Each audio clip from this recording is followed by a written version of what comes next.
Thanks so much, Steve. And it's really a thank you to everybody for coming to this event. And I know that when you see the event on the calendar, you say, okay, if I'm gonna do that event, I'm gonna train. So you've been training for a week? No.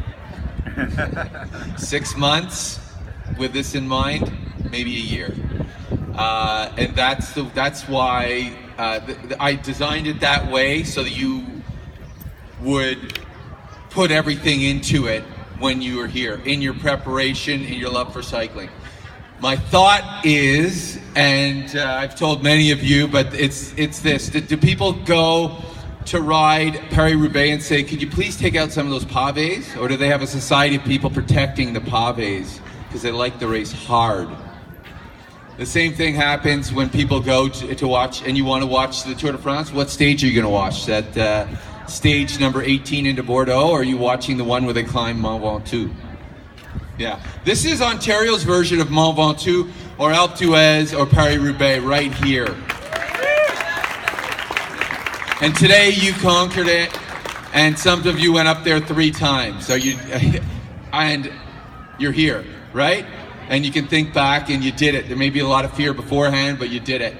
And you know you can do it again. And that's why I did it, and you're here is proof that there's people out there who of like mindset. So I really appreciate you coming. And and I appreciate all your support. Everyone who comes out and says, thanks for putting the race on, it means so much to me. It really does. In the community says, how are we going to have events? And you see a bit of bad weather, some people don't sign up, the organizer cancels the race. I felt it when no one signed up for the amount of people, well, just you signed up. I mean, I felt it. I'm feeling it. And no, I'm not canceling it. I changed the times to limit the cost of the police to keep us safe. And you know that's why I did that, to try and keep this thing afloat. So I don't want to delay any longer, and I want to end on a super good note, because that's what you've done. Everyone's got a bit of a drive, and I want to start awarding these medals, these UCI medals, and this great banner representing your achievements. See you on this podium, to see that jersey pulled on, and make sure you get one of those butter tarts from Roy's General Store up in Ravenna. We have some here too, and there's some for everyone here. So back to you, Steve. Thank you, Bruce, the great Bruce Bird, former UCI Masters age group champion, I might add. And so, Bruce, is there going to be a Scenic Caves Preservation Society? Is that what we're going to launch to keep Scenic Caves open and alive? It's great to have Scenic Caves back. As many of you know, it's been under serious construction for upgrading, guardrails, all that kind of stuff for 2 years. So it's nice to have it back and open.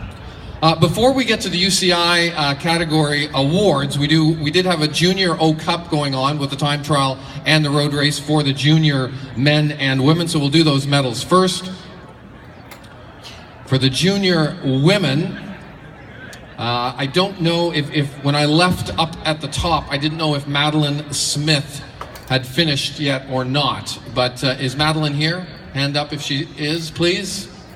Help me with my ignorance? No. Okay, so we'll move on to second and first place then. In second place, from the Centurion Next Wave cycling team, 3:24.13. In second place, Ruby West.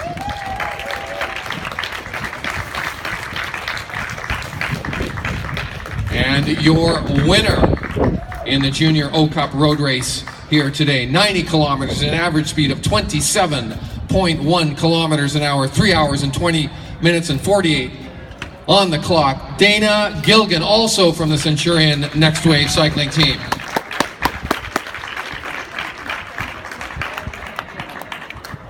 And just while I have these fine ladies up on the podium, some of the net proceeds from the Centurion Canada event, Graham Fraser and the team, they put money back into the sport by supporting our youth and developmental riders. And these two fine women, Dana Gilgan and Ruby West, are part of that program. Thank you very much to Centurion Canada. Over to the junior men, third place. He rode 4:06.